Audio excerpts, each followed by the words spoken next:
1936 Pingfang District, Harbin, Manchuria. In the frozen silence of northern China, a new military compound rises behind barbed wire. It's named the Epidemic Prevention and Water Purification Department of the Confronting Army, better known as Unit 731. Inside, the sound of saws and engines replaces human voices. Prisoners, Chinese civilians, Koreans, and Soviets are called maruta, or logs. They are dissected alive without anesthesia. Others are exposed to plague, cholera, and anthrax. Frostbite tests shatter limbs like glass. Every scream becomes data, every death a statistic. By 1945, over 3,000 men, women, and children are murdered within the walls of Unit 731. The diseases tested here spread across China, killing hundreds of thousands more. As Japan faces defeat, the compound is burned. The evidence destroyed, but the data survives. Traded to the U.S. in exchange for immunity. Today, the ruins of Unit 731 stand as a museum of ash and memory, a reminder of how science can lose its soul. The snow still falls over Pingfang, and the silence still breathes. But the truth goes deeper. Watch the full story on Ghost of War. August 7, 1940. Pingfang District, Harbin occupied Manchuria. The air is sharp and metallic, the kind that freezes the inside of your nostrils before you can exhale. In the dim light before dawn, the snow crunches under the boots of Japanese guards. A truck rumbles across the frozen road, headlights slicing through the fog, illuminating rows of barbed wire and wooden barracks. Inside, hundreds of prisoners, Chinese peasants, captured soldiers, and a few Koreans sit huddled together, their breath forming small ghosts in the air. At the far end of the compound, a man named Jiang Wei, once a school teacher from Jilin, presses his hand against the frost-covered window. He listens the sound of generators, the barking of orders in clipped Japanese, the metallic clang of doors. Beyond the compound, he can make out the smokestacks of the Epidemic Prevention and Water Purification Department of the Confronting Army. That's what the sign says. But everyone inside knows it by another name whispered in terror. Unit 731. A siren blares. Guards shout commands. The prisoners are lined up and separated into groups. A doctor wearing thick goggles and a white apron walks down the line, clipboard in hand. His name is Shiro Ishii, surgeon, bacteriologist, and mastermind of Japan's biological warfare program. He doesn't look at the prisoners as people. To him, they are maruta logs. That is what they are called here. Logs for research. Jiang is assigned to Building 8. He doesn't know it yet. But Building 8 is where they test frostbite. He is led into a chamber with steel walls, a single drain on the floor, and chains bolted to the wall. His shoes are removed. His left arm is plunged into a tub of icy water. The doctor watches the clock. Minutes stretch like hours. Jiang's skin turns pale, then waxy, then black, when it finally freezes solid. The assistant hits his arm with a wooden stick. The sound is hollow like striking glass. In another building, a group of prisoners are brought into a sealed room. Through a small window, Ishii's team releases ceramic bombs filled with Yersinia pestis, the bacteria that causes plague. They record how long it takes for the coughing to begin. A nurse with trembling hands notes every symptom: fever, delirium, organ failure. By morning, the room is silent except for the hum of the ventilation fan. The bodies are carried out, dissected before they can decay. Outside, the villagers nearby notice the stray dogs feeding on discarded waste from the compound. Within days, the dogs die. Then, the rats. Then, the people. A farmer's wife finds her son burning with fever, his body covered in black sores. The local authorities arrive too late. By the time they cordon off the area, the disease has already spread to the neighboring hamlets. The Japanese call it controlled field testing. The villagers call it a curse. Night falls over Pingfang. Smoke rises from the incinerators. The sky glows faintly orange from the burning. Inside the barracks, Jiang Wei can no longer feel his arm. He whispers a prayer for his wife and daughter back home, faces he will never see again. A train whistles in the distance. Another shipment of prisoners arrives. The guards march them into the compound, their breath white against the black sky. Behind the barbed wire, the chimneys of Unit 731 keep burning, feeding on silence, secrecy, and the flesh of the forgotten. The morning after the frostbite experiment, the snow in front of Building 8 is stained pink. Steam rises from the open-air drainage ditch, where melted water mixes with something thicker, darker. A group of medical interns, fresh recruits from Kyoto University, stand beside a table, their faces pale beneath the fluorescent light. Before them lies Jiang Wei. His body is strapped down, still warm. Chest open from sternum to navel. There is no anesthetic. Observe the rate of cardiac arrest under hypothermic conditions, Ishii says calmly, jotting notes on a clipboard. For Ishii, science is not discovery, it is conquest. Every human body here is a battlefield. He moves from table to table, inspecting organ samples, blood viscosity, tissue reactions to pathogens. Data, he tells them, is more valuable than gold. The assistants nod, though some look away when the screams begin again from the adjoining rooms. In Building 4, others test cholera, typhoid, and anthrax. Ceramic bombs are loaded with pathogens and dropped on model villages constructed just outside the compound. Sometimes, actual Chinese prisoners are released into these villages to measure the spread of disease in real time.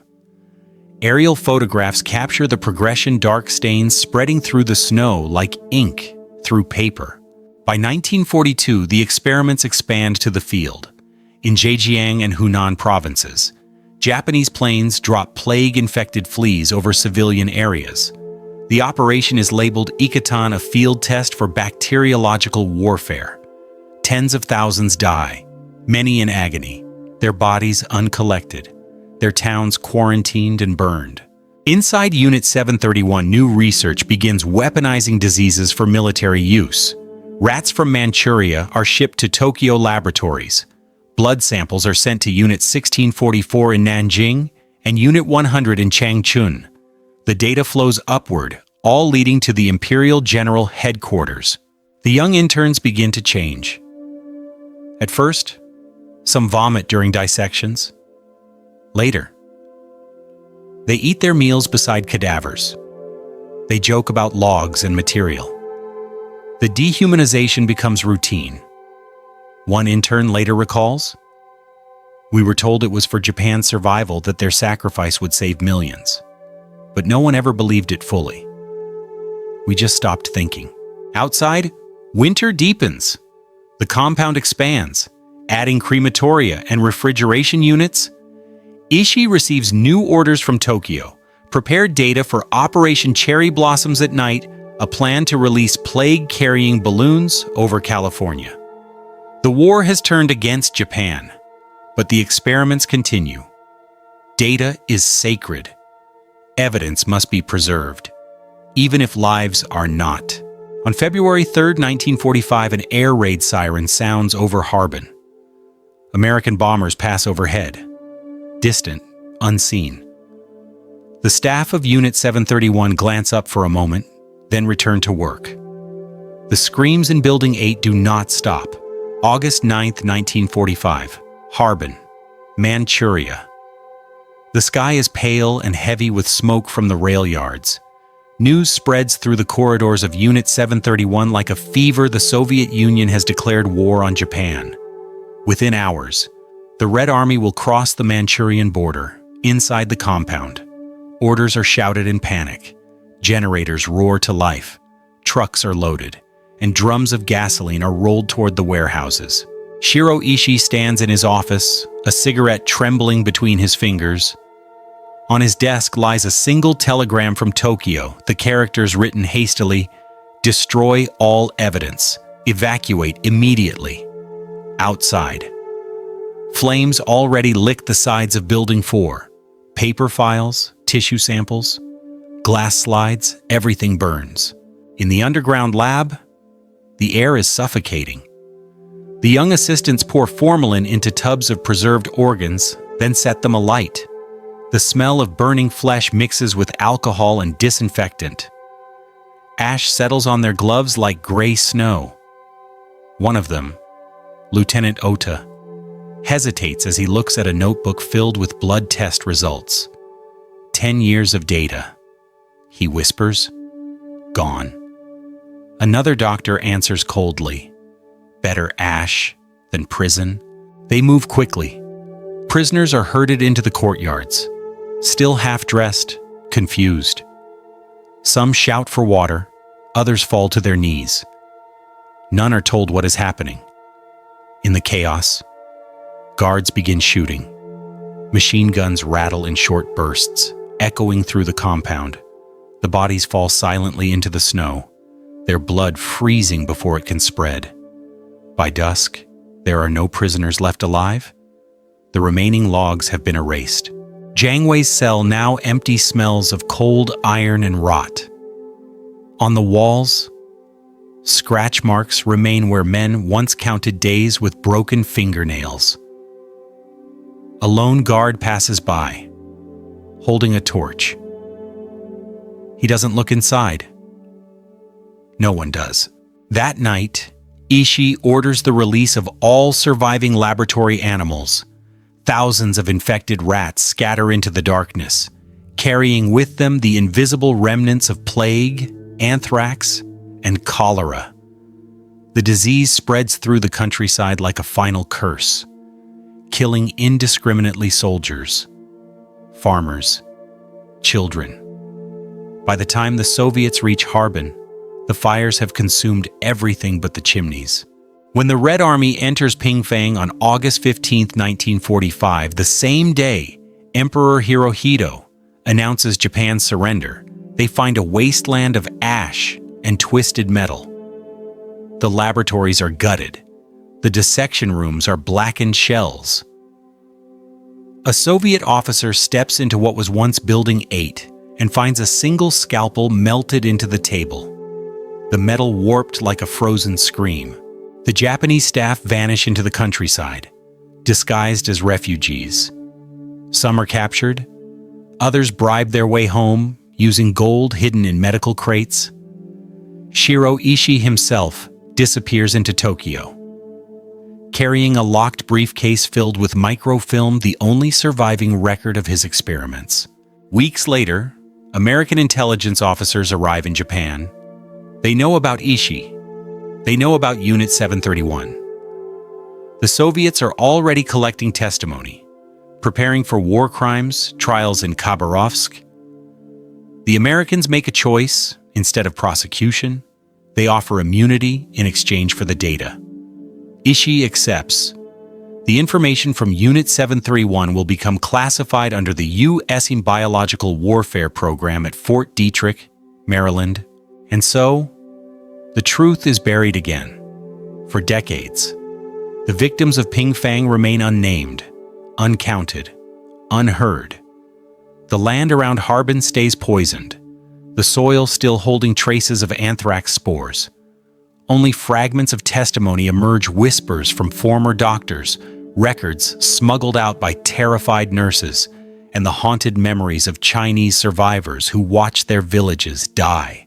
One winter evening in 1946, in a refugee camp outside Harbin, a woman finds a fragment of metal washed up by the river. It is a small tag, rusted, with 2 Japanese characters stamped into it: Maruta 56. She buries it in the snow. The fire has done its work, but the ashes remember. Harbin. Winter 1949. Snow drifts quietly over the ruins of Pingfang. The once bustling railway lines are overgrown with weeds, and the chimneys of Unit 731 stand black and hollow against the sky monuments of smoke that no one speaks of. Children from nearby villages dare each other to sneak through the broken gates. They find rusted scalpels, cracked glass jars, bones half buried in the dirt. To them, it's just a forbidden playground. To the adults, it's a wound that never closed. The Soviet occupation forces have already left, but their shadow lingers. Months earlier, in December 1949, the Khabarovsk war crimes trial had taken place far to the north. 12 former officers of the Kwantung army stood before Soviet judges. Among them were Major General Kiyoshi Kawashima and Lieutenant Colonel Tomio Karasawa, men who once walked the corridors of Pingfang with surgical calm. The charges: the development and use of bacteriological weapons and human experimentation on civilians. In the courtroom, the accused spoke without emotion, Kawashima admitted. We conducted experiments on live humans infected with plague, cholera, anthrax, to determine the effectiveness of our weapons. The transcripts were recorded, translated, archived, and then largely dismissed by the West as propaganda. The world was rebuilding itself, and the story of Unit 731 was too monstrous to believe. Meanwhile, in Tokyo, Shiro Ishii lived quietly under an assumed identity. He was never charged. In 1958, he reportedly lectured at the National Defense Medical College, teaching epidemic prevention under the sponsorship of the U.S. military. Others from his unit found work in hospitals, universities, pharmaceutical companies. Japan's new era of reconstruction had no place for ghosts. In China, survivors tried to speak. In the village of Nong'an, a farmer named Liu Desheng wrote a letter to the new people's government, describing how his wife and children died after the Japanese dropped strange insects in 1942. He never received a reply. In Zhejiang, doctors who treated plague victims in the 1940s began reporting recurring infections decades later, remnants of the bacteria seeded by Ishii's team. But no one in authority acknowledged it. The silence grew institutional. History textbooks omitted the name Unit 731. Former medical officers avoided each other in public, though they recognized one another's eyes. At veterans' reunions, they toasted to the old days of research, but never spoke of what they had done. When asked, they would say it was war. Everyone did what was necessary, but the land remembered. In 1956, construction workers unearthed a pit of bones near Pingfang. The skeletons were small children, mostly some with nails still embedded in their wrists. The local police sealed off the site. No official report followed. The bones were reburied quietly, this time without names. Years later, in the 1980s, the truth began to surface. A former nurse named Nishino Yoshio confessed on his deathbed that he had assisted in live dissections. Journalists found surviving blueprints of the compound, orders signed by Ishii himself, and fragments of medical reports referencing Field Test 12A human infection, bubonic plague. The silence cracked, but never fully broke. Documentaries were censored, victims' families were denied compensation. In Japan, right-wing politicians called the allegations exaggerations. In China, remembrance became ritual each August. Small processions gathered at Pingfang, placing white flowers at the site. They carried banners with only one line written in ink for the dead who had no names. In the quiet of those ceremonies, wind sweeps through the broken windows of the old barracks. Somewhere deep in the soil, The remnants of pathogens still sleep. Scientists say they are inert, harmless now. But the memory, the unseen contamination of conscience, still lingers. And so, for decades, the world turned away. The ashes of Unit 731 lay beneath layers of denial, diplomacy, and distance, until the day survivors' children began to dig again, not for revenge, but for proof. Proof that their pain had once been real. Proof that the human body could be turned into data and still, somehow, demand to be remembered. The silence lasted half a century. Then, faintly, voices began to rise again. Harbin, 1989. The ground is hard, frozen under the boots of the excavation team. A line of volunteers and local officials stands in silence around a shallow trench behind what used to be Building 8. The site had lain untouched for 40 years, sealed under concrete and official denial. Now, as the first shovels strike the earth, the truth begins to breathe again. A worker calls out something metallic glints in the dirt. The archaeologist bends down, brushing away the frozen soil with gloved hands. Beneath it lies a small glass vial. Its label faded but still legible, Vibrio cholerae. Another, cracked open by time, bears the mark of Unit 731 in Japanese script. Around it are fragments of bone, shards of surgical tools, and rusted restraints. The air smells of damp rust and old decay. The silence is total. Cameras click softly as investigators record everything this time. For history, that same year, in Tokyo, a 74-year-old former military nurse named Takahashi Yuki breaks her silence on live television. Her hands tremble as she describes patients strapped to tables, the sound of saws, the orders to inject diseases into their blood. The host tries to maintain composure, but the studio falls still. They told us, Takahashi says, voice breaking, that these were spies, that they deserved it. But I can still see their faces. They were just people. Her confession sparks a storm. Survivors groups in China demand official acknowledgement. Journalists uncover evidence that American occupation authorities had indeed granted immunity to Ishii and his team. In Washington, a Freedom of Information Act request reveals declassified reports from Fort Detrick. Among them are diagrams of plague bombs identical to those tested in Harbin.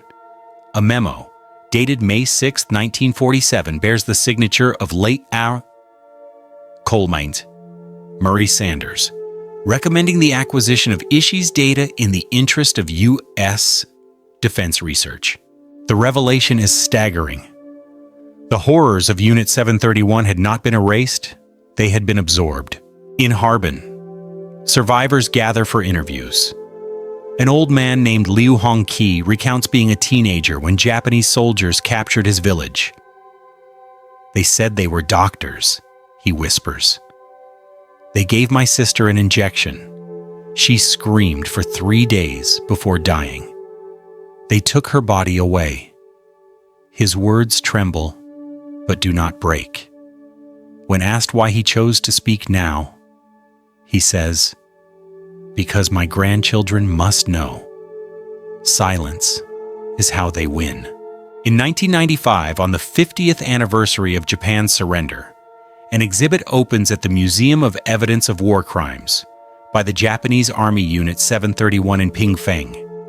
Inside glass cases, visitors see surgical instruments, test logs, uniforms, and preserved samples remnants of the machinery of cruelty.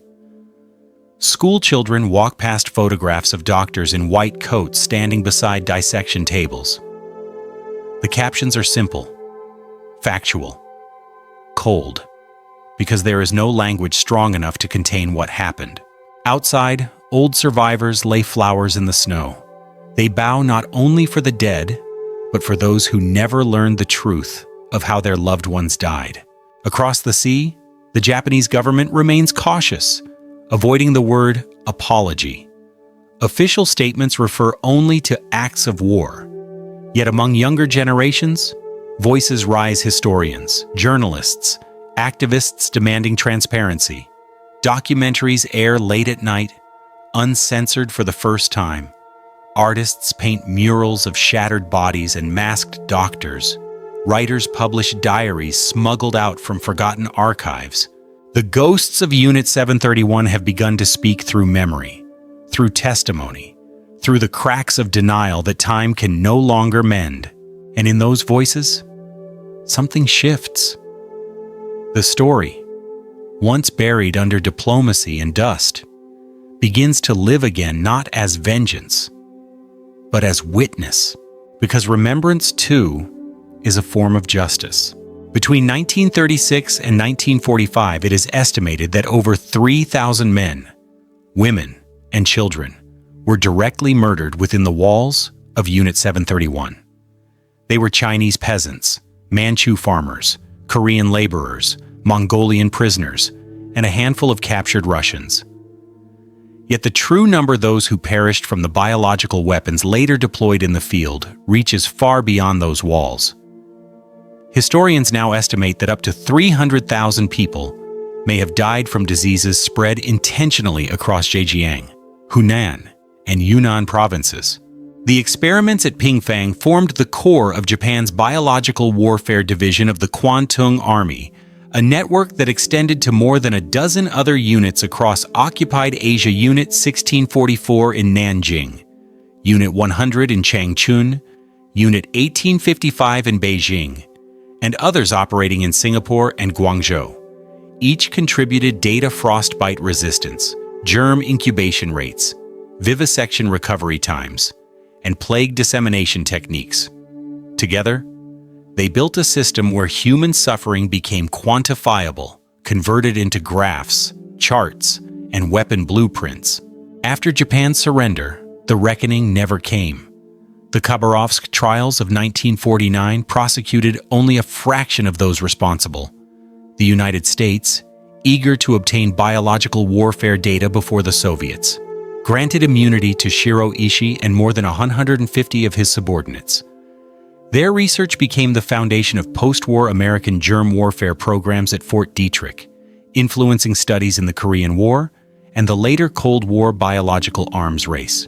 Ishii himself lived comfortably in Japan until his death in 1959. He was never tried, never condemned. Some of his former students became deans of medical schools, professors, and pharmaceutical executives.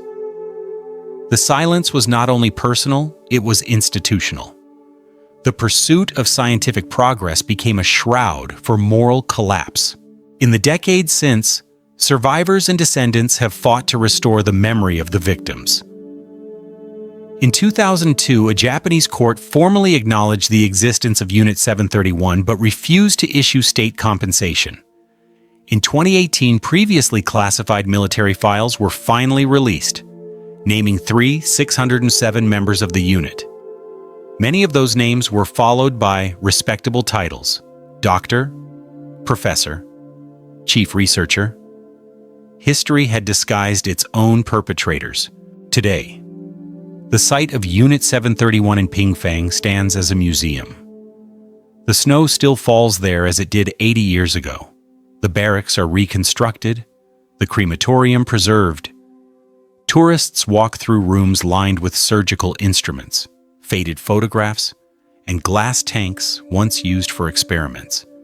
The air is still thick with the weight of what it means to be human, and what it means to forget. The scars of Unit 731 are not just in the ground. They are in the questions that remain unanswered. How far will a nation go in the name of progress? How many lives can be erased before history itself begins to decay? Yet the victims, in their silence, left behind one final act of resistance: memory. Every testimony, every excavation, every uncovered file is a defiance of the machinery that once sought to erase them. Their stories remind us that truth cannot burn, It can be buried, sealed, denied, but it will always surface, fragile and luminous, like bones in thawing ground. If you stand in Pingfang today and listen closely, the wind moves through the rusted fences with a sound like breath. Not vengeance, not even grief, only a quiet insistence. Remember us, because remembrance is not for the dead.